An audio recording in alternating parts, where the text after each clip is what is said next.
minderleri, yastıkları, yün yastıkları bozup nemetip onlardan çıkaran yunu varıp kara suya, sudağa dağıtıp otmek alırdık, kaytardık.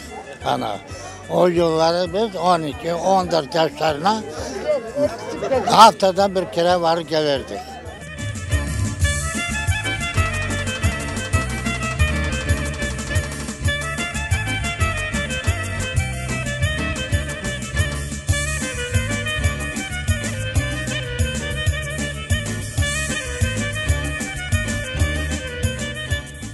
Uskut koyu pek yaxşı koy, pek akıllı halklar, zengini de vardı, fukaresi de vardı.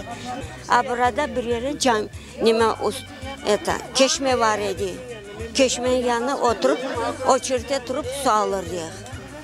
O zaman da su az idi bunda.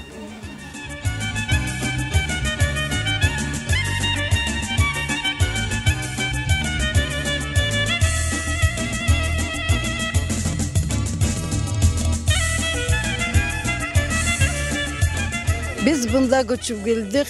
92 senesi, 25 yıl oldu bunda geldiğimiz. Ya benim yüreğim durdu bunda da, canım istedi bunda da. Da kendi koymak istedim, Sarayını canım istedi bunda.